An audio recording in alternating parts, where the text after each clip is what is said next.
Que la grâce et la paix de la part de Dieu le Père et du Seigneur Jésus-Christ soient avec vous. Nous continuons avec l'enseignement qui est la suite de l'enseignement précédent. Ça a pour titre 7 différences et 3 similitudes entre l'Éternel et l'ange de l'Éternel. 7 différences et 3 similitudes entre l'Éternel et l'ange de l'Éternel. Sans doute, pour les gens qui aiment la vérité, ça c'est très important. Je vous informe que Satan, lui, est très content quand les gens restent dans l'ambiguïté. L'ambiguïté, c'est une arme de Satan. Quand donc quelqu'un veut éclaircir les choses comme cet enseignement que je suis en train de donner, Satan n'est pas content. Satan ne veut pas que tu puisses suivre cet enseignement parce que ça va t'ouvrir les yeux. Ça va t'ouvrir les yeux. Satan veut que les gens puissent rester dans l'ambiguïté. Satan, c'est un ami des ténèbres. Les ténèbres, c'est ça l'ambiguïté. Mais quand vous êtes en train d'analyser, éclaircir les choses, c'est la lumière. Satan n'aime pas la lumière. Alors si tu aimes la lumière, suivez ces 7 différences et ces 3 similitudes entre l'Éternel et l'ange de l'Éternel. Je commence par les différences. La première différence, c'est que l'Éternel est invisible, mais l'ange de l'Éternel est visible. C'est la raison pour laquelle Dieu a produit cette représentation de lui-même qui est appelée ange de l'Éternel. Je vous rappelle pour ceux qui n'ont pas suivi la leçon précédente que l'ange de l'Éternel, ce n'est pas un simple ange, non, c'est une représentation de l'Éternel. Une représentation dans laquelle l'Éternel se manifeste. Rappelons le verset de Nombre chapitre 12, verset 8. Je lui parle bouche à bouche, je me révèle à lui sans énigme, et il voit une représentation de l'Éternel. Et il voit une représentation de l'Éternel. Ici, l'Éternel parlait de Moïse. Il disait que Moïse n'est pas comme les autres prophètes à qui Dieu se révélait en songe et en vision. Dieu a dit que ce n'est pas de cette manière qu'il se révélait à Moïse. Il parlait à Moïse bouche à bouche, il se révélait à lui sans énigme, et Moïse voyait, il voyait quoi? Il voyait la représentation de l'Éternel. C'est pourquoi dans Exode chapitre 33, le verset 11, nous lisons que Moïse parlait avec l'Éternel face à face, comme un homme parle à son ami, face à face, face à face. Est-ce que tu comprends? Qui Moïse voyait? Qui exactement Moïse voyait? Qui? Tu peux répondre à cette question. Ce n'est pas l'Éternel, mais c'est l'ange de l'Éternel. Et je vous rappelle que l'Éternel a pris cette représentation visible pour pouvoir communiquer, s'entretenir avec ses créatures. Donc, l'Éternel est invisible, mais l'ange de l'Éternel est visible. C'est la première différence. La deuxième différence, l'Éternel est infini, mais l'ange de l'Éternel est fini. Cette différence est très importante. Très importante. Oui. Nous nous souvenons des paroles inspirées de 1 Roi chapitre 8, le verset 27. Ce sont les mots qui se trouvent dans la prière de Salomon. Il a dit, mais quoi? Dieu habitera-t-il véritablement la terre?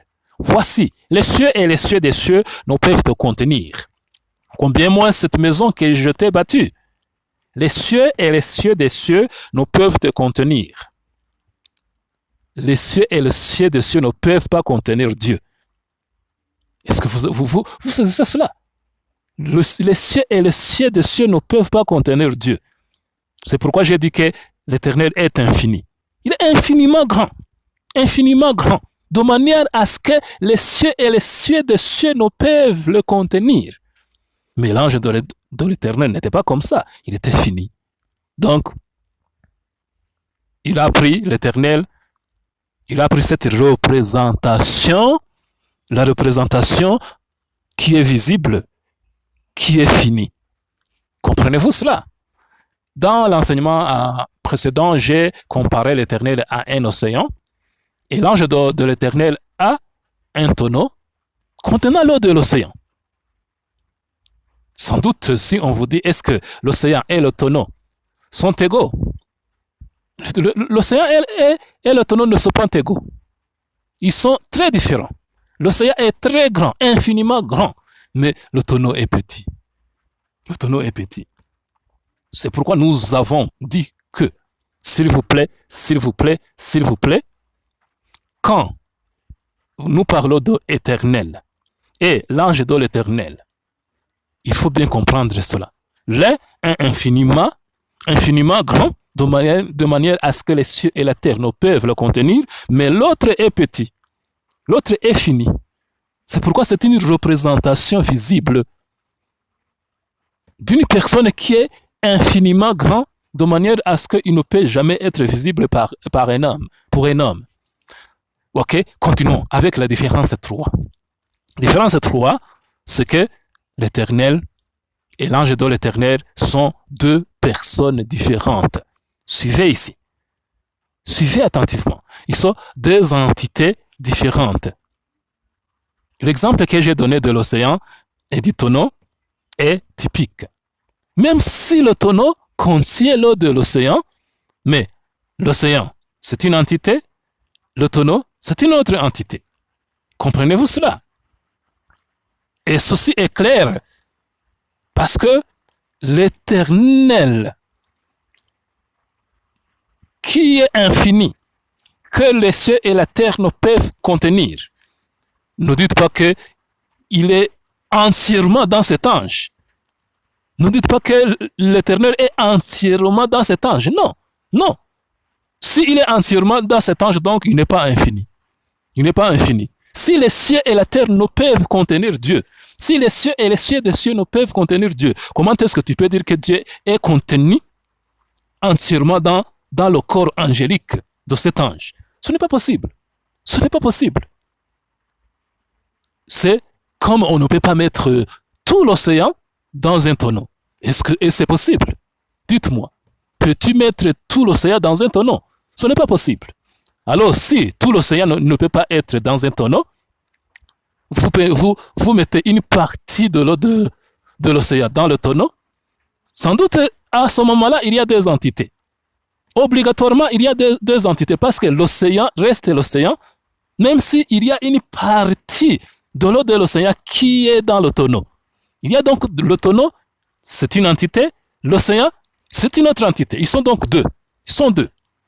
C'est pourquoi donc, quand nous voyons l'ange de l'Éternel qui venait sur la terre, par exemple, quand il a visité Abraham, par exemple, quand il parlait avec Moïse dans la tente d'assignation, ne dites pas qu'au ciel, il n'y avait pas de Dieu. Il n'y avait pas l'Éternel au ciel. Il était là. Parce que il ne peut pas être contenu dans un corps humain ou bien dans un corps angélique. C'est pas possible. Si tu ne saisis pas ça, alors tu ne comprends rien de la divinité. Tu ne comprends rien de l'infinité, de la grandeur de Dieu, qui est aussi infiniment grand que les cieux et les cieux de cieux ne peuvent le contenir.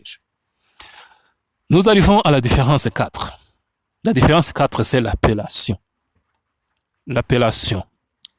Quand nous disons éternel, c'est une appellation. Quand nous disons l'ange de l'Éternel, c'est une autre appellation. La première appellation est précise.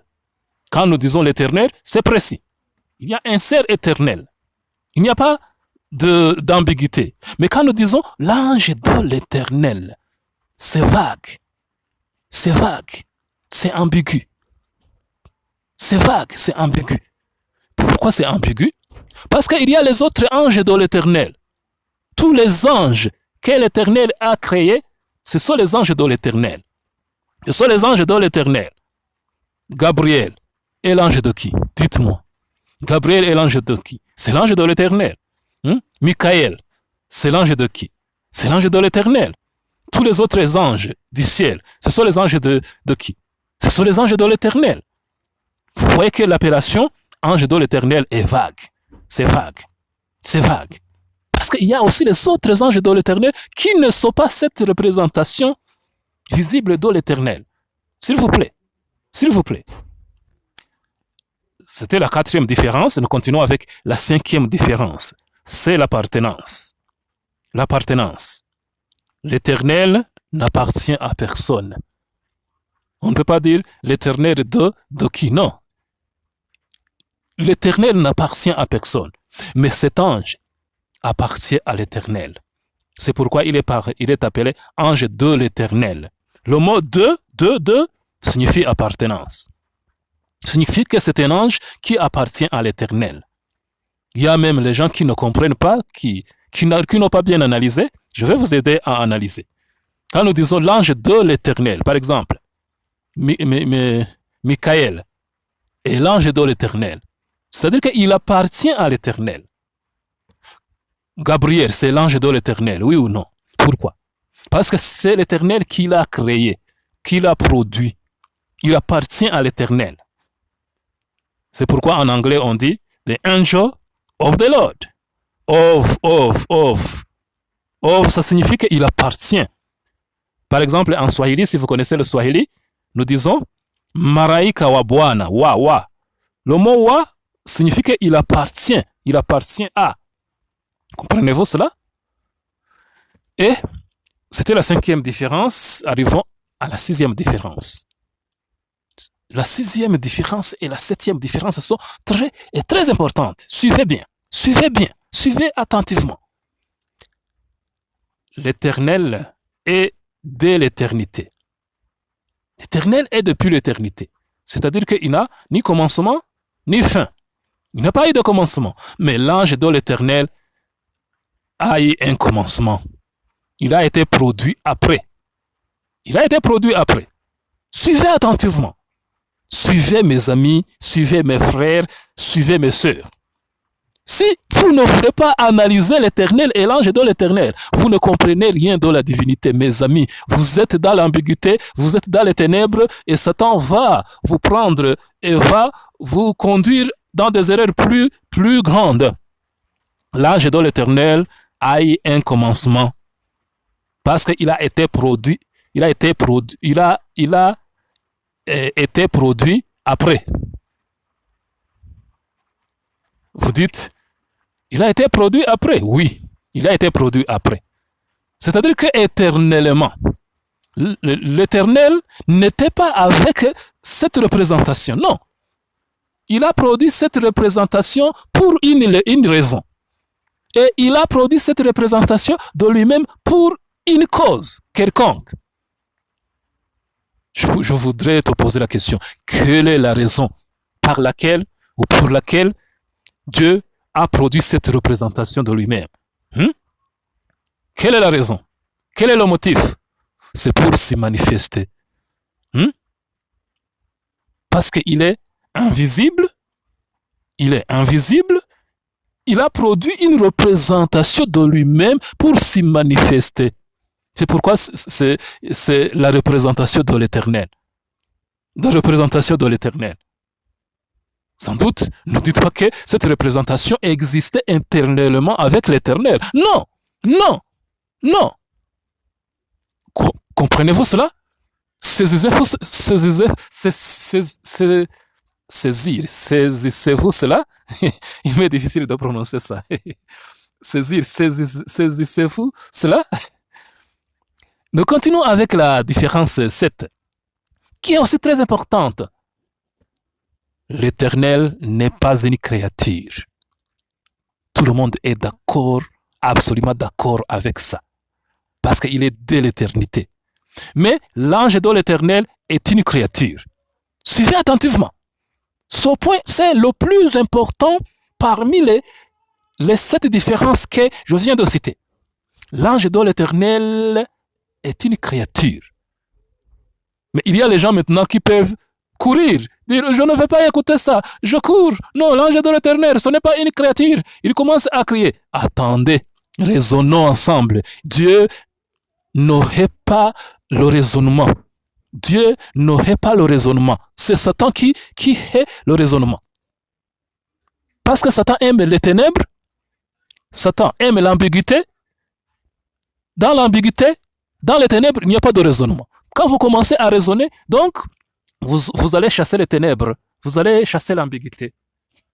L'ange de l'Éternel est une créature. Pourquoi? Pourquoi je dis ça? Je vais expliquer. Et si je m'en contredis, c'est moi. Vous allez me contredire. D'abord, il faut expliquer qu'est-ce que signifie une créature. Qu'est-ce que signifie une créature? Il y a les gens qui peuvent dire non, non, non, l'ange de l'Éternel, ce n'est pas une créature, sans même connaître ce que signifie une créature, sans même vouloir discuter et chercher la définition d'une créature. Le sens d'une créature, qu'est-ce que signifie une créature? On peut donner différentes définitions, mais la définition que je vais vous donner, c'est une créature, c'est quelque chose qui n'a pas existé depuis l'éternité. C'est quelque chose qui n'a pas existé depuis l'éternité. C'est ça la définition que je donne à une créature. Certes, Dieu n'est pas une créature parce qu'il a existé depuis l'éternité. Mais toute chose qui est venue après, c'est une créature. C'est une créature parce qu'il n'existait pas avant, mais il a existé après. Qui peut contredire cette définition? Personne. Maintenant, est-ce que cette représentation de l'Éternel existait depuis l'éternité? Oui ou non? Ça n'existait pas depuis l'éternité. Dieu l'a produit en un certain temps pour s'y manifester. Et cette représentation avait la nature angélique. Je répète, cette représentation de l'Éternel que nous lisons dans Nombre chapitre 12 verset 8. Nous lisons et Moïse voyait une représentation de l'Éternel. Cette représentation de l'Éternel que Moïse voyait, il est appelé l'ange de l'Éternel. L'ange, comprenez-vous cela? Pourquoi il est appelé l'ange de l'Éternel? Parce qu'il a une nature angélique. Il a un corps angélique. Ne dites pas que ce corps a existé depuis l'éternité. Non, non, ça n'a pas existé depuis l'éternité. J'ai donné l'exemple de l'océan et du tonneau. Dans le tonneau, il y a l'eau de l'océan. Mais le tonneau, c'est une autre chose. Le tonneau est différent de l'océan. C'est pourquoi l'ange de l'Éternel est une créature. C'est une créature, c'est pourquoi il est appelé l'ange. Même s'il contient l'Éternel. Mais sa nature est angélique, c'est pourquoi il est appelé l'ange de l'Éternel. Donc l'Éternel a formé, a produit, a créé un corps angélique. Et ce corps n'existait pas depuis l'éternité, s'il vous plaît. C'est ça, donc, cette différence entre l'Éternel et l'ange de l'Éternel. Je vous répète, la première différence, l'Éternel est invisible, l'ange de l'Éternel est visible. C'est pourquoi Moïse voyait ça. La deuxième différence, l'Éternel est infini, de manière à ce que les cieux et la terre ne peuvent le contenir, de manière à ce que les cieux et les cieux des cieux ne peuvent le contenir. Mais l'ange de l'Éternel est fini. Troisième différence, l'Éternel et l'ange de l'Éternel sont deux personnes, deux entités différentes. La quatrième personne, l'appellation Éternel, c'est précis. L'appellation ange de l'Éternel, c'est vague. C'est ambigu parce qu'il y a plusieurs anges de l'Éternel qui ne sont pas cette représentation. La cinquième différence, c'est l'appartenance. L'Éternel n'appartient à personne, mais l'ange de l'Éternel appartient à l'Éternel parce que c'est l'Éternel qui l'a produit. La différence numéro 7, l'Éternel est depuis l'éternité, mais l'ange de l'Éternel a été produit après. La différence numéro 7, l'Éternel n'est pas une créature, absolument non, et personne ne peut nier ça, mais l'ange de l'Éternel est une créature, parce qu'il a un corps angélique que Dieu a créé, parce qu'il a été produit après. Qui peut nier ça? J'aimerais que vous puissiez aller dans les commentaires, si je mens, et vous me contredisez. Mais contredisez-moi sur ces points que j'ai parlé, s'il vous plaît. Et nous allons, la dernière partie de cet enseignement parlait de trois similitudes. Trois similitudes entre l'Éternel et l'ange de l'Éternel. La première similitude, c'est le nom. Ils ont le même nom. Ils ont le même nom.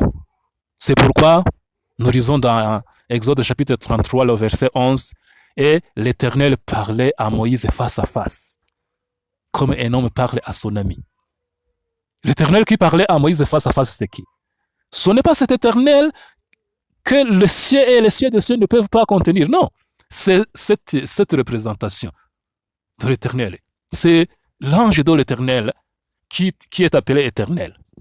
Ne dites pas que l'ange de l'Éternel porte un autre nom. Non, parce que c'est la représentation de l'Éternel, il s'appelle Éternel. La deuxième similitude, c'est que l'ange de l'Éternel, c'est comme une sorte de doublement de l'Éternel. Une sorte de doublement de l'Éternel. Il est très difficile d'expliquer les choses spirituelles. Ces choses sur la terre, ça n'existe pas. Nous n'avons jamais vu une personne qui produit une image de lui-même, mais selon les Écritures, nous voyons que Dieu a produit une représentation de lui-même. Je dis selon les Écritures. Si ceci n'est pas conforme à ta raison, à ta logique, ça te regarde. Nous sommes sur la terre et Dieu est au ciel. Il y a des réalités spirituelles qui ne sont pas les mêmes réalités sur la terre. Je dis que moi-même, je n'ai jamais vu une personne qui produit une image de lui-même. Mais Dieu nous dit qu'il a produit une représentation de lui-même, la représentation de l'Éternel. C'est Dieu lui-même qui dit ça. Si tu ne veux pas accepter ce que Dieu dit, et tu vas accepter ta logique, et la logique humaine, ça te regarde. Donc, l'Éternel et l'ange de l'Éternel, ce n'est pas deux dieux, non. C'est une même personne, mais qui s'est dédoublée, qui se représente dans une autre forme, une forme angélique. Mais la représentation de cette personne est là infinie. La troisième similitude, c'est que l'ange de l'Éternel et l'Éternel ont le même respect. Je répète, l'ange de l'Éternel et l'Éternel ont le même respect. Le respect de quoi? Le respect des créatures. C'est-à-dire, les prières sont adressées à l'Éternel et les prières sont adressées à l'ange de l'Éternel. On chante les louanges à l'Éternel et aussi on chante les louanges à l'ange de l'Éternel. Voici donc les trois similitudes que je vais vous répéter. Ils ont le même nom, l'Éternel et l'ange de l'Éternel. C'est une seule personne qui s'est dédoublée. Ensuite, ils ont le même respect.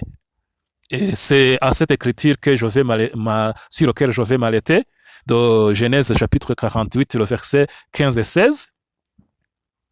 C'est l'écriture qui justifie que l'ange de l'Éternel et l'Éternel ont le même respect. C'est-à-dire que les prières sont adressées à l'Éternel et à l'ange de l'Éternel. La prière que nous allons lire ici, c'est la prière prononcée par le patriarche Jacob. Nous l'avons déjà dit dans l'enseignement précédent, mais je vais répéter, c'est dans Genèse chapitre 48 et le verset 15 et 16. Jacob était en train de prier en demandant à Dieu de bénir les enfants de Joseph. Je lis, et il bénit Joseph et il dit, que le Dieu en présence duquel ont marché mes pères, Abraham et Isaac, que le Dieu qui m'a conduit depuis que j'existe jusqu'à ce jour, que l'ange qui m'a délivré de tout mal bénisse ses enfants, que l'ange qui m'a délivré de tout mal bénisse ses enfants. Comprenez-vous la fin de cette prière? Que l'ange qui m'a délivré de tout mal bénisse ses enfants. Personne ne peut nier que ça, c'est une prière. Et au commencement, il a dit que le Dieu. Il a continué que le Dieu. Il a fini que l'ange. Et l'ange que Jacob parlait ici, ce n'est pas l'ange Gabriel. Parce que le patriarche Jacob ne pouvait pas adresser la prière à l'ange Gabriel. Ce n'est pas possible. Quand il dit que l'ange qui m'a délivré de tout mal bénisse ses enfants, c'est quel ange ici que Jacob parle? C'est quel ange? Jacob adresse sa prière à quel ange? C'est l'ange de l'Éternel. C'est l'ange de l'Éternel qui est Dieu. Il est Dieu parce que c'est une représentation visible du Dieu invisible. Comprenez-vous la divinité? Il y a maintenant des gens qui ne veulent pas écouter ce que disent les Écritures, mais qui vont écouter les menteurs. Les menteurs qui vont écouter les logiques humaines. J'ai terminé ici avec la différence, cette différence entre l'Éternel et l'ange de l'Éternel, 3 similitudes entre l'Éternel et l'ange de l'Éternel. Comme vous avez vu, nous sommes en train d'utiliser seulement l'Ancien Testament. Dans la leçon précédente et cette leçon, nous avons seulement étudié et utilisé l'Ancien Testament. Et dans la leçon suivante, c'est la fin, donc ça sera la fin de l'explication de la divinité selon le courant primitif. Comment est-ce que l'Église primitive expliquait la divinité? Dans cet enseignement, nous allons expliquer concernant la création. La création. Qui a créé? Est-ce que c'est l'Éternel qui a créé? Est-ce que c'est l'ange de l'Éternel qui a créé? C'est ce que nous allons expliquer dans la leçon suivante. Que la grâce et la paix de la part de Dieu notre Père et du Seigneur Jésus-Christ soient avec vous.